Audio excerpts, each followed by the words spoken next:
ubugari naho uriya mugore natabakunda aranyica sindabitegura mu ruhe buryo bishyira isosi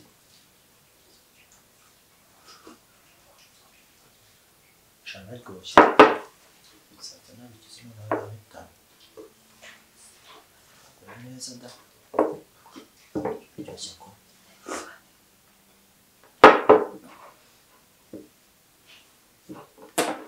sinzi n'ikintu none niba urisha ifoke niba kamategura ifoke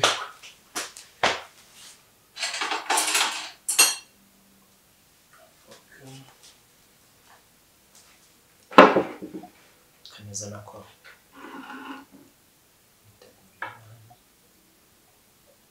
sana nikora kaje gutya naza kuyikuramo sare icyo sigaje akazi kose ngasigaje usigaye ni ibya rufuko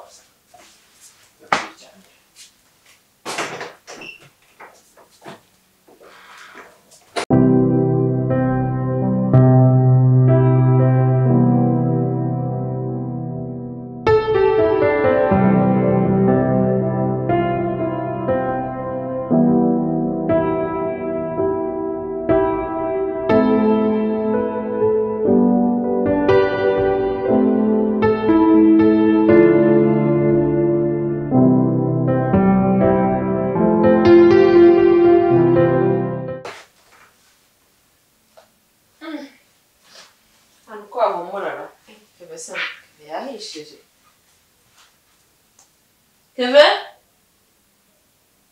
Kunyari sagenda.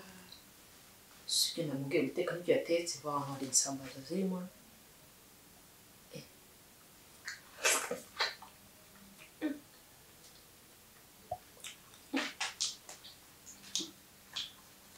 Mwa biryoshera.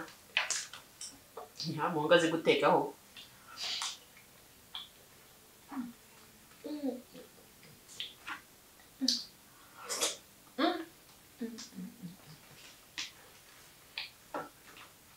Hego yo.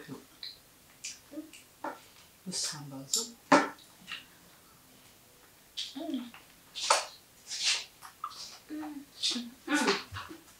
Sis.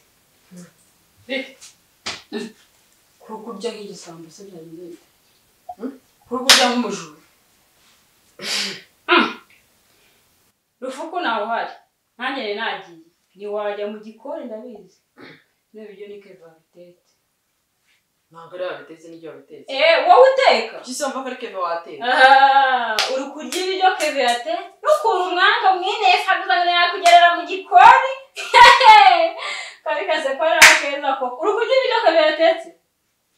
Ibi biryo ni Keva wabitetse. Wowe ujya mu gikoni? Wowe turivukanira nakuze. Umugani kumva birimo guhumura. Ese kujya kwendera ibiki? Se bino biryo byose nabyo bimare. Se niwe nabitekeye. Mbabarira. Gusa nigeze ubundi vuga ko ibiryo ni Keva wabitetse. Neza vuga. Nuko yafi yari imeze. Nuko yafi yari imeze. Ubundi suvuye. Aya nabyo kumbaza aho mvuye mbwira ukuntu kurya ibiryo Keva yatetse n'ukuntu mwanga. Keva se ibushinge ufite ubushye yabiki bakora Keva. Ukuntu mwanga nakeka ko wavuga ko yabushiremo n'ibirozi ariko uretse ndaza kumubaza. Yaza n'indi sauce ahubwo dusangire. Nguyemo neza kabisa uzinzara narinzanye. Mwese. Iyo risambaza bararenze. Oya na risambaza ndi. Nchisi. Chassis we. Wiro se turya. Ubundi zakavali he. Nubundi tsanza ari kubimiragura mu wicara umwovugo wabihaza. Akubira ryoke ko. Kanibire.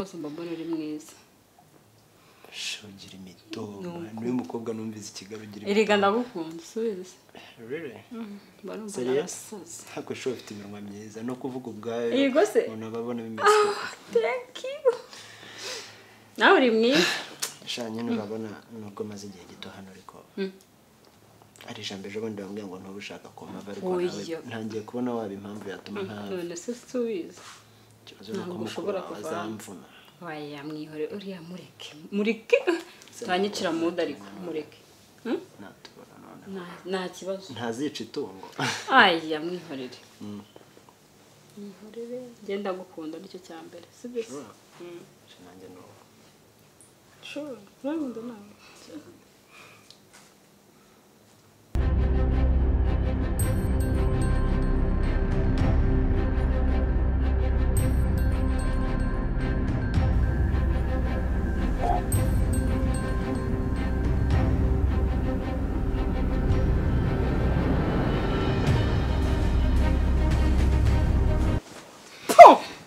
Keila wa mujinga we uri muranyurura mana kurana nawe nabyo ni ikibazo uri mu biki kuri kunyurira mana nkukunyici ibitotsi kwera uzi ko warumejeje umwuka uza hano nkuye wowe nguko Yesu kuno ndi kwirota ndi kurana nawe ngo njye undebera subiza mu nzozi nari ndimo subiza mugira vuba nese inzozi warimo nukunyurira n'unyurira uzi ko wambanya amawe sisi we ubusundongera pilote kuko hakunyumvira iki sisi uri umugome uza hano nkuye uzi kure ndi kwirotera ibintu byiza singendo njya kubona ibindi bitotsi ibyo birakureba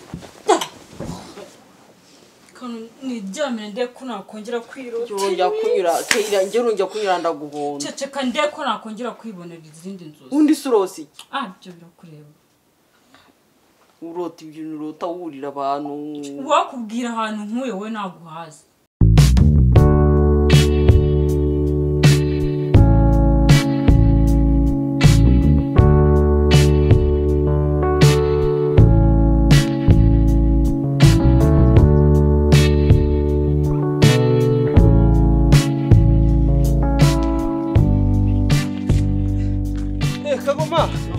Umvase mwaza se ngeze mu rugo ndaguha igiceri umana nze bicire bya none nakumenye bikajya rugo wirega wiyemera ngo uri nyire rugo iki cyana ubushize waransuzuguje shagafukura besha n'uburongeye kandi ngo uri nyire rugo rikajya rugo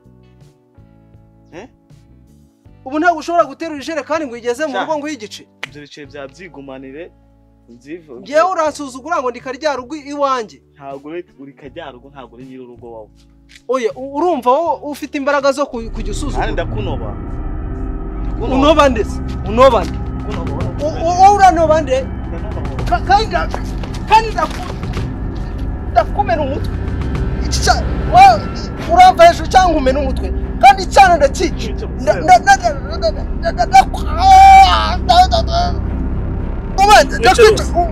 wowe umuntu hejuru cyangwa nkamwica Rufu mwice ngiye kuri wowe umuntu hejuru cyangwa mwice kandi ndakwica kandi ndakomera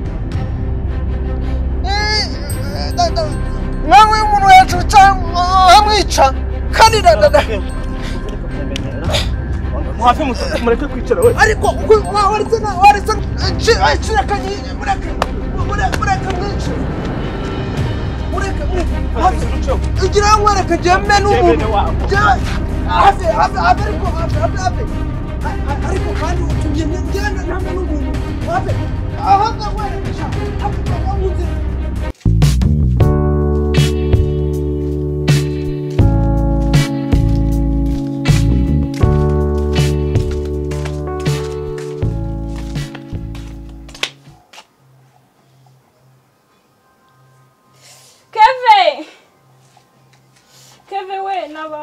Nabara Keila, oui. ubaye iki se?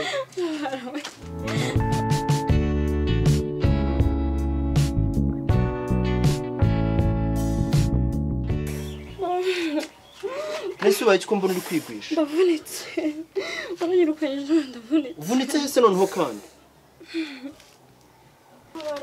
Baranyirukanye hano.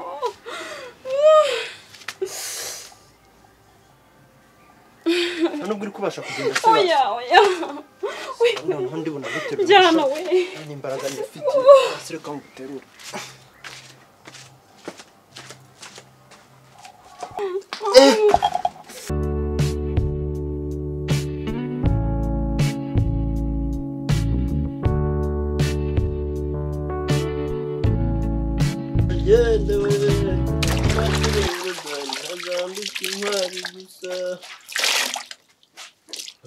Kesha mwaramutse?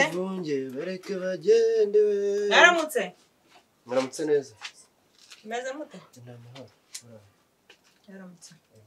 Nikareba. Kesha sarimo? Kesha ntago mbizi pe ntabwo nzi ahantu yagiye. Nikareba. Ntasigaye yasabira sikiri. Sinzi uko ziri kumusenyukana. Nikareba. Yabuze amafaranga. Ubuturage umuntu ufite umugabo wo hanze kweli. Pore. Nagenda nabyanitse mu nzira. Narangaye. Oya reka mbikureho nta kibazo. Ngigize hirya. Satsi yawe yangiritse. Narangaye zino nyubako zasenyutse zapfuye urupfu n'agashinyaguro. Pore sana ntabwo. Gushyira akarange muri rimwe ego babo. Ni karibu mu nzu rero. Yego rero.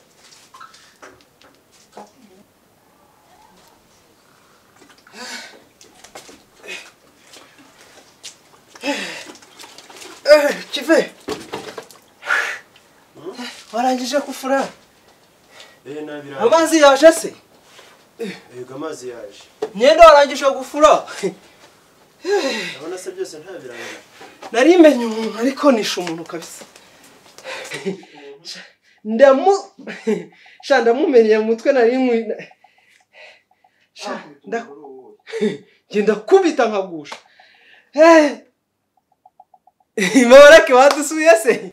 Nabasuye ariko ndabuze umuntu pe narambiye ku rwego utakumva. None se amazanga. Ese shaka utamubwiye ko Keisha adahari tutazanu yagiye. Reka njye kwisuriza mama baraki. Bamunutse uzito namperekeza nigende. Urantari hano hafi. Uraho neza. Umeze utese? Meze neza. Umbaye tunamperekeza pe. Nagahunda afite kujya kwiga. Ese urahita ugenda se tukigera. Uza amasaha n'icyahangaha. Nta nakantu bigeze Reka wanyagiriza. Nkirekereze.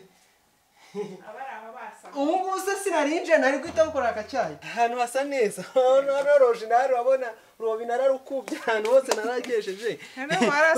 Nzi ukuntu hari hameze. Yewe wagira ngo mbese ukajya ubona ibintu bicuritse bicurukuye amazi asumbana. Ariko ubu ngubu arareshya aracaho gutya. Uhora nkorera udushya ntabwo wagisa neza ntabwo wamenya ko hataha umugore w'ikizungereza muri.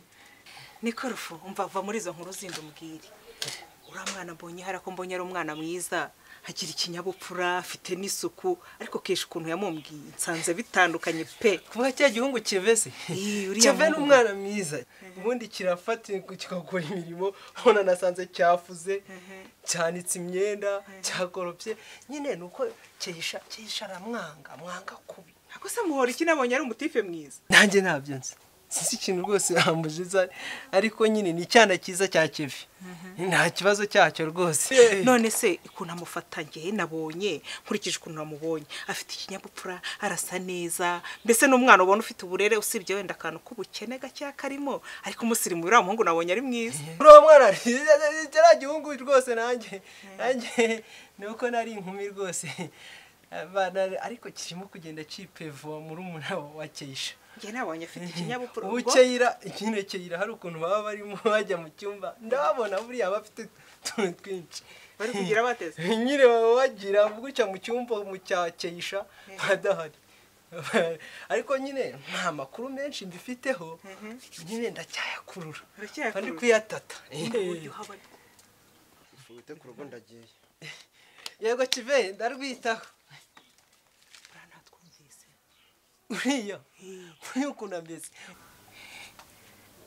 yatumvishe buriya ukuntu ateye yimenyera ibyo abafite utubazo twinshi urumva mu mutwe umenya byaricuritse hari ubwonko harajemo ubukene bwabayemo bwinshi bwakozemo stock ni nk'uko ibintu byiza rero nka biriya ahari ubwenge buhita bugenda ukajyamo ibikoma bikahita byigira gutya uriya abatekereza ibintu by'akazi yatekereza amahane yakeyisha akumva buriya ashobora no kuba ahagaze hano yumva ikintu tuvuze ubwonko bugashyuha bugatogota reka tureke ibintu byinshi ahubwo ubwo amakuru muhire arayafite muhire se yayakura hako Jenny kuki utinda kwitaba telefone muko ni sawa nari bitu mana yanjye umva ahubwo sa no ego merutse kuza kuri shop umva ndaguhiga ahantu hose ndakubura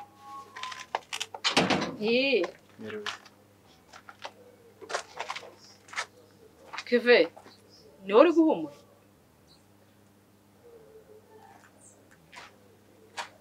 Jane mva nkubwira ibintu bibaye uribuka Parufe Christian yiteraga Christian uramwibuka Christian wa undi nagire crash muri kaminuza ntago mwibuka wa kintu hana we ya Parufe ngenda bivise baretse gato ndaza kujya ngo hamagara sibyo Keve ya Parufe buriya umva njye mu rugo njye kurana Parufe ariko rufungiye nkurikije ibintu bibera iwanyu nta kuntu wampigira nimero za muhire ngiye nkamwihera amakuru nimero za muhire kandi za muhire nyine kugira ngo mbone ukuntu muha amakuru